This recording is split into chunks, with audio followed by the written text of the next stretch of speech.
आज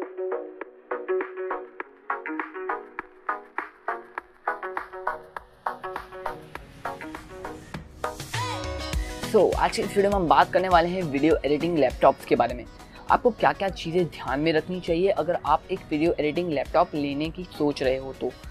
क्या hardware important होते हैं, कौन सी चीज़ें इंपॉर्टेंट होती हैं, कितना रैम लगेगा, कितना नहीं लगेगा, कौन सा ऑपरेटिंग सिस्टम आप यूज़ करोगे या फिर कौन सा सॉफ्टवेयर आप यूज़ करोगे, इन सारी चीज़ों के बारे में आज हम बहुत डिटेल में बात करने वाले हैं। और मैं आपको बताऊंगा हर एक चीज़ की स्पेसिफिक यूज़ और उसके साथ ही साथ वो आपको क्या चीज़ में काम आएगा अगर आप वीडियो एडिटिंग में उसको यूज़ करना चाहते हो तो। मैं हूँ ऑल्ट और आप देख रहे हो alt review YouTube channel. Without any further edu चलो फिर शुरू करते हैं।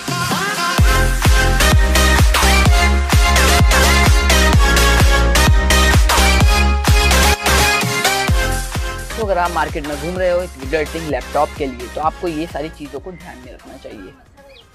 तो आपका प्रोसेसर, आपका जीपीयू, आपका रैम, आपकी हार्ड ड्राइव और आपका ओएस और आपका एप्लीकेशंस की आप कौन सा यूज़ कर रहे हो, ये सारी चीज़ बहुत मैटर करती है आपके वीडियो एडिटिंग प्रोसेस में। तो सबसे पहले तो हम बात कर लेते हैं ओएस के बारे में कि आप कौन सा ओएस यूज़ करोगे। अगर आप जो भी ओएस चूज़ करते हो तो आपको उसके हिसाब से हार्डवेयर भी चूज़ करना होगा और उसी के हिसाब से आपको सॉफ्टवेयर भी चूज़ करना होगा। अगर आप जैसे मैक ओएस यूज़ कर रहे हो तो आपको मैक ओएस में आपको आपके मैक वगैरह की चीज़ आती है, सारे के सारे एप्पल्स के प्रोडक्ट आ जाते हैं और वही आपको उसमें इतने ज़्यादा मतलब बहुत ज़्यादा तो एप्लीकेशंस नहीं मिलते लेकिन बहुत ठीक ठाक एप्लीकेशंस मिल जाते हैं वीडियो एडिटिंग के लिए। और वही अगर हम लिनक्स ऑपरेटिंग सिस्टम पर आए उसमें आपको सबसे कम वीडियो एडिटिंग के लिए सॉफ्टवेयर मिल जाते हैं, तो वो एक काफ़ी डाउन साइड है उसका। बाकी आप उससे काफ़ी सारी चीज़ें कर सकते हो जो आप नॉर्मल विंडोज़ या फिर iOS से नहीं कर सकते हो। और फिर उसके बाद आते हैं विंडोज़ पर। तो विंडोज़ काफ़ी एक अच्छा और मतलब मेरे हिसाब से स्टेबल ऑपरेटिंग सिस्टम है माइक्रोसॉफ्ट की तरफ से और ये काफ़ी अच्छा है अगर आप एक वीडियो एडिटिंग पीसी के लिए यूज़ करने की सोच रहे हो तो। अभी मैक ओएस को आप नॉर्मल पीसीज में यूज़ कर सकते हो लेकिन आपको उसके लिए स्पेसिफिक हार्डवेयर चाहिए होगा आप ताकि उसको हैक एंड टॉश बना सको। तो वो हैक एंड टॉश वाला सिस्टम नहीं चाहिए, बहुत मगजमारी वाला काम है तो उससे हम दूर ही रहेंगे। सो मेरे हिसाब से इधर बेस्ट टू बेस्ट ओएस की बात करें तो ओएस वाइज तो आपको विंडोज़ मेरे हिसाब से काफ़ी सारे सॉफ्टवेयर्स मिल जाते हैं यूज़ करने के लिए और काफ़ी सारे आपको मतलब बहुत सारा अपग्रेडिंग अच्छा पाथ मिल जाता है ताकि आप उसको अपग्रेडिंग कर सको और आपको हार्डवेयर में भी काफ़ी अच्छा ऑप्शंस मिल जाता है और वहीं आपको मैक में इतना अच्छा ऑप्शन नहीं मिल जाता है। अब आ जाते हैं हमारे प्रोसेसर पर कि प्रोसेसर क्यों इंपॉर्टेंट होता है। देखो जितनी ज़्यादा कोर होगी आपको उतनी ही अच्छी परफॉर्मेंस मिलेगी आपके वीडियो एडिटिंग प्रोसेस में, समझ रहे हो। अभी आप कोई भी एक लेयर वगैरह को रखते हो, आप कुछ भी करते हो वीडियो एडिटिंग प्रोसेस में, पूरी अच्छी प्रोसेस में आपकी कोर हमेशा यूटिलाइज होती ही रहती है। आप रेंडरिंग कर लो चाहे आप कुछ भी कर लो, आपकी कोर हमेशा यूटिलाइज होती है। तो अभी हम स्ट्रेट फॉरवर्ड यही बात करेंगे कि आपके पास जितनी ज़्यादा कोर है उतनी ज़्यादा अच्छी बात है। अभी मॉडर्न सीपीयूज़ की बात करें तो हमारे पास Ryzen 3, Ryzen 5 और Ryzen 7 है AMD की तरफ से और इंटेल की तरफ से हमारे पास है i3, i5 और i7, मतलब ये दो ही कंपनी है हमारे पास। तो i3 और Ryzen 3 ये दोनों बिल्कुल भी नहीं लेना वीडियो एडिटिंग के लिए, ये फ़ोटो एडिटिंग के लिए काफ़ी है अगर हम इधर सिर्फ लैपटॉप की बात कर रहे हैं। अगर आप पीसी में होते तो यही चीज़ मैं आपको नहीं कहता, मैं आपको पीसी में बोलता था आपका मिनिमम टू मिनिमम होगा i3 वीडियो एडिटिंग के लिए और वही Ryzen 3 में भी आपको मैं यही कहता था कि आपका Ryzen 3 सबसे लो है वीडियो एडिटिंग के लिए, आप उससे काम चला सकते हो स्टार्ट के लिए। लेकिन अगर आप एक प्रोफेशनली बनना चाहते हो तो मैं आपको यही सजेस्ट करूँगा कि आप i5 लो पीसी में भी। हाँ, तो लैपटॉप की बात कर रहे हैं अगर हम, तो लैपटॉप में हमें सिर्फ और सिर्फ दो चीज़ों को ध्यान रखना है कि हमारे मैक्स टू मैक्स कोर मिले हमें हमारे सीपीयू में और अच्छी क्लॉक के साथ आ रहा हो सीपीयू। तो इसलिए मैं आपको i3 बिल्कुल भी रिकमेंड नहीं करता हूँ। i7 अगर आप i7 या Ryzen 7 लेना चाहते हो तो वो एक काफ़ी अच्छा ऑप्शन हो सकता है, लेकिन अगर आपकी पॉकेट आपको जवाब नहीं दे रही है इस समय पे तो आप i7 भी ले सकते हो। i7 काफ़ी अच्छा ऑप्शन है। फिर जो हमारा बेसलाइन मॉडल होगा वो है i5 या Ryzen 5। तो ये दो बेस्ट सीपीयू है, अगर आप इनमें से कोई भी चूज़ कर सकते हो तो आप काफ़ी अच्छी तरीके से वीडियो एडिटिंग कर सकते हो। अब आ जाते हैं हमारे सेकंड चीज़ की तरफ। तो हमारा सेकंड पॉइंट है रैम। तो आपको कौन सा रैम चूज़ करना चाहिए वीडियो एडिटिंग के प्रोसेस में। अब रैम का क्या काम होता है एग्जैक्टली, रैम का काम ये होता है कि आप जो भी चीज़ रेंडर करके रखने वाले हो तो जो भी आपकी टाइमलाइन में चीज़ें हैं है ना, आपके टाइमलाइन में आप जितने भी वीडियोस के कटआउट हो वो सबको अपने अंदर रखता है थोड़े टाइम तक के लिए, जब तक आप वीडियो एडिटिंग कर रहे हो। तो अगर आपके पास रैम कम होगा तो वो काफ़ी प्रोसेस स्लो होगी। आपके पास जितना अच्छा मेगाहर्ट्ज़ का रैम होगा और साथ ही साथ जितना ज़्यादा रैम होगा, आपको ये दोनों ही फ़ायदा देगा। समझ रहे हो? तो आपको ये दोनों ही तरीके से फ़ायदे में आएगा। तो आप जितना ज़्यादा रैम लगा सकते हो लगाओ अपने वीडियो एडिटिंग पीसी में। अब हम नॉर्मली की बात करते हैं, तो 4 GB में तो आप वीडियो एडिटिंग भूल जाओ। 4 GB में आप वीडियो एडिटिंग नहीं कर सकते हो, मतलब कर सकते हो, इन द एंड आप कर सकते हो उसमें भी, लेकिन वो इतना ज़्यादा अच्छा एक्सपीरियंस नहीं होगा। और अगर आप 8 GB पर आते हो तो ये मेरे हिसाब से बेर मिनिमम है। 16 GB मतलब बोले तो ठीक ठाक, बहुत अच्छा काम करेगा नहीं, लेकिन ठीक ठाक। और 32 GB बेस्ट है, ऑप्टिमल है। समझ रहे हो? अगर आप 32 GB लगा सकते हो अपने लैपटॉप में तो बहुत सही, नहीं तो आप 8 पर भी चिप डाउन करके रख सकते हो। अब बात करते हैं GPU की, कि आपको कौन सा GPU एक्चुअली में मैटर करता है वीडियो एडिटिंग की प्रोसेस में। तो अभी GPU की टॉपिक काफ़ी कंट्रोवर्शियल है देखा जाए तो, कि मैं आपको एक परफेक्टली GPU बता नहीं सकता हूँ, लेकिन अभी आप देखोगे तो बहुत सारे जो हमारे सॉफ्टवेयर आते हैं वो स्टार्ट करने लगे हैं GPU यूटिलाइजेशन का। तो अभी आप हिटफ्लेम वगैरह देख लो, DaVinci Resolve देख लो, तो ये जो 2 एप्लीकेशन मैंने आपको मेंशन किए, दोनों ही GPU से रेंडर करते हैं। आप उनको CPU से भी कर सकते हो, लेकिन अगर आपके पास GPU है तो आप उसको वो GPU से ही रेंडर करेंगे। और अभी आप यही चीज़ Premiere Pro, Sony Vegas Pro, ये सब चीज़ों में भी कर सकते हो, आप उसको GPU से रेंडर कर सकते हो। तो GPU आजकल के टाइम पे काफ़ी मैटर करता है, ये पहले उतना मैटर नहीं करता था कि आप कौन सा GPU लगा रहे हो।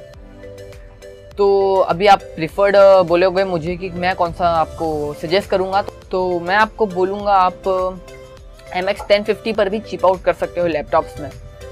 और क्योंकि आपको ज़्यादा ग्राफिकल पावर नहीं चाहिए होगी वीडियो एडिटिंग की प्रोसेस में, और वीडियो एडिटिंग इतनी ज़्यादा ग्राफिकल, बस जो जितनी असल में आपको GPU मालूम कैसा काम करता है, उसमें बहुत सारे कोर्स होते हैं, तो वो जब रेंडर करने के टाइम पे वो उसको इस्तेमाल करता है वीडियो एडिटिंग की प्रोसेस में, तो वो बहुत फास्ट में रेंडर कर देता है। तो इसलिए मैंने आपको MX 1050 रिकमेंड किया, क्योंकि अभी वो काफ़ी नया जनरेशन का छोटा सा एकदम GPU है। और इसके ऊपर है हमारे पास 1050 Ti, अभी नई जनरेशन की बात कर रहा हूँ मैं, आपके पास जो लैपटॉप में मिलता है 1050 है, 1050 Ti है, तो सबसे छोटा है MX 150, उसके बाद है MX 1050, और उसके बाद 1050 Ti, फिर 1060 AC स्पेसिफिकली हर एक लैपटॉप में आते हैं। तो जैसा कि आप जितना अच्छा GPU चूज़ करोगे अपने इसमें, अपने लैपटॉप में, वो उतनी अच्छी आपको गेमिंग परफॉर्मेंस देगा। लेकिन अब इधर हम गेमिंग की बात नहीं कर रहे, हमें सिर्फ वीडियो एडिटिंग से मतलब है, तो इसलिए मैंने आपको बेस्ट टू बेस्ट सजेस्ट किया कि आप MX 150 ले लो, आप खुश रहोगे। सो अब आ जाते हैं स्टोरेज पर, कि स्टोरेज कितनी मैटर करती है। तो वैसे देखा जाए तो वीडियो एडिटिंग लैपटॉप में स्टोरेज मैटर करती है। SSD है तो बहुत अच्छी बात है, HDD भी है तो अच्छी स्पीड वाली HDD है तो बहुत अच्छी बात है, नहीं तो फिर वो 5200 RPM वाली बहुत बेकार होती है, वो बहुत स्लो चलती है। तो मैं आपको यही रिकमेंड करूंगा कि आप देखो अगर आपके जो HDD की स्पीड कितनी है, आप जो लैपटॉप ले रहे हो उसके अंदर 7200 वाली ही स्पीड होनी चाहिए RPM की। और अगर आप HDD है तो उससे भी ज़्यादा अच्छी बात है, आप एप्लीकेशंस वगैरह भी उसमें इंस्टॉल करोगे तो एप्लीकेशंस बहुत अच्छे से ओपन हो गए, फास्ट ओपन हो गया, और बहुत जल्दी ही ऑपरेट करने लगोगे आप। तो ये काफ़ी एक अच्छी बात होगी, आप अच्छा स्टोरेज लेते हो तो उसके साथ में, तो इस वजह से स्टोरेज भी मैटर करती है। और अब आ जाते हैं हमारे लास्ट एंड द लीस्ट और बहुत कंट्रोवर्शियल टॉपिक पर, जो कि है सॉफ्टवेयर, यानी कि हम कौन सा सॉफ्टवेयर इसके साथ में यूज़ करने वाले हैं। तो एक्चुअली बहुत मैटर करता है सॉफ्टवेयर कि आप कौन सा सॉफ्टवेयर यूज़ कर रहे हो, क्योंकि फिर आप उसके हिसाब से आप उसमें वो कर सकते हो। जैसे कि आप शॉर्टकट वगैरह ले लो, और जितने भी छोटे सॉफ्टवेयर है तो आप उनमें से इतनी अच्छी चीज़ें नहीं कर सकते हो जितना कि आप एक प्रीमियर प्रो के सॉफ्टवेयर में कर सकते हो।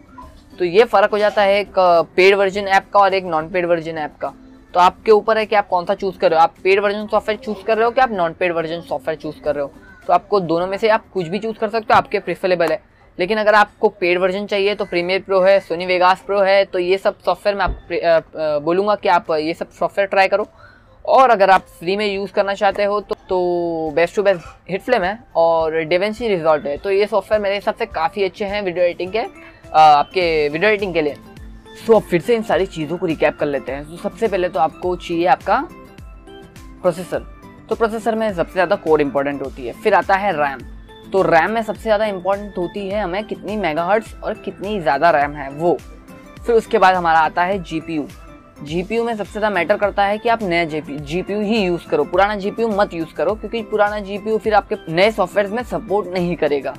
इस वजह से आपको पुराना GPU नहीं लेना है, आपको नया GPU ही लेना है। फिर OS, तो जो OS आप यूज़ करोगे तो सबसे ज़्यादा OS इंपॉर्टेंट होता है कि आप अपना मैक OS यूज़ कर रहे हो, क्या लिनक्स ऑपरेटिंग सिस्टम यूज़ कर रहे हो, क्या विंडोज़ ऑपरेटिंग सिस्टम यूज़ कर रहे हो। तो ये तीनों ही काफ़ी अच्छे ऑप्शंस है। फिर उसके बाद में हमारे पास है हमारा सॉफ्टवेयर, पीस ऑफ सॉफ्टवेयर। आप कौन सा पीस ऑफ सॉफ्टवेयर यूज़ कर रहे हो। मेरे हिसाब से जिसमें मैंने आपको बताया कि जो पेड वर्जन है और फ्री वर्जन है, तो आप उनमें से कोई भी चूज़ कर सकते हो। तो होप करता हूँ आपको आज का वीडियो पसंद आया होगा। अगर पसंद आया हो तो एक लाइक ज़रूर मार देना और सब्सक्राइब भी ज़रूर कर देना। और अगर ऐसे ही वीडियोस देखना चाहते हो तो शेयर करो यार, और सब्सक्राइब भी कर दो ताकि आप ऐसे वीडियोस हर रोज़ देख पाओ। और जैसे कि आपको पता है कि यूट्यूब ने नया अपना रूल निकाला है कि उनको 4000 घंटे चाहिए यूट्यूब वॉच आवर्स में। तो बहुत हार्ड है वो मेरे को कंप्लीट करना। एक बार सब्सक्राइबर तो मेरे अभी 600 टच होने वाले हैं, तो एक बार वो 1000 तक तो हो सकते हैं, लेकिन वॉच टाइम तो बहुत मुश्किल है। लेकिन चलो कोई बात नहीं, कंप्लीट हो जाएगा। हम ऐसे ही वीडियोस बनाते रहता हूँ आप लोगों के लिए, और आप लोग को भी पसंद करते हो। और क्या चाहिए यार, बस ना आप लोगों का सपोर्ट ही मिल रहा है, वो का बहुत बड़ी बात है। तो आज के लिए बस इतना ही। नेक्स्ट वीडियो में फिर मिलेंगे कुछ न्यू इंटरेस्टिंग टॉपिक के साथ। तब तक के लिए अलविदा, बाय गाइस।